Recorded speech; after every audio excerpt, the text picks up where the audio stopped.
চীনা repeating crossbow, যা চীনা ক্রসবো বা চাইনিজ রিপিটার নামে পরিচিত, একটি ঐতিহাসিক এবং বিপজ্জনক অস্ত্র যা প্রাচীন চীনে ব্যবহৃত হতো। এই অস্ত্রটি মূলত 390 খ্রিস্টপূর্বের দিকে চীনা সামরিক বাহিনীর জন্য উন্নত করা হয়েছিল এবং এর উদ্ভাবন সামরিক যুদ্ধের ক্ষেত্রে একটি যুগান্তকারী পদক্ষেপ ছিল। চীনা রিপিটিং ক্রসবোউয়ের বিশেষত্ব ছিল এর দ্রুত গুলি করার ক্ষমতা, যা প্রচলিত ক্রসবোউয়ের তুলনায় অনেক বেশি কার্যকরী ছিল। এই ক্রসবোউটি বিশেষ ধরনের বন্দুকের মতো তৈরি ছিল, যাতে একাধিক তীর বা বোল্ট একে একে ফায়ার করা যেত।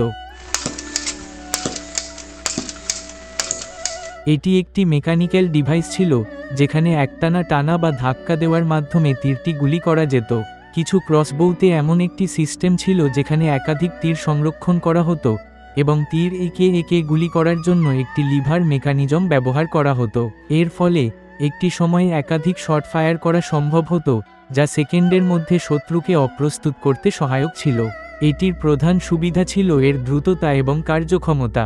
যখন সাধারণ ক্রসবোউয়ে একটি তীর ছোড়া হতো, তখন সেটি পুনরায় লোড করতে সময় লাগত, কিন্তু রিপিটিং ক্রসবোউয়ের মাধ্যমে একে একে বহু তীর ছোড়া সম্ভব হতো, যার ফলে শত্রুর ওপর চাপ সৃষ্টি করা সহজ হতো। এটি বিশেষ করে সুরক্ষিত অবস্থানে থাকা শত্রুর বিরুদ্ধে খুবই কার্যকরী ছিল।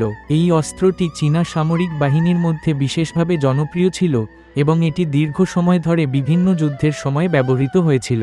এর নকশা ও কার্যকারিতার কারণে চীনা রিপিটিং ক্রসবোউ আধুনিক যুদ্ধে অস্ত্রের উন্নতির পথ দেখিয়েছিল। তবে এটি বেশিরভাগ অস্ত্রের মতো সময়ের সঙ্গে বিবর্তিত হয়ে হারিয়ে যায়, কারণ আধুনিক বন্দুক এবং রাইফেলগুলির আবির্ভাব ঘটে। চীনা রিপিটিং ক্রসবোউ আজও ইতিহাসে একটি গুরুত্বপূর্ণ স্থান অধিকার করে আছে এবং এটি যুদ্ধাস্ত্রের ইতিহাসে একটি চমকপ্রদ উদ্ভাবন হিসেবে চিহ্নিত হয়েছে।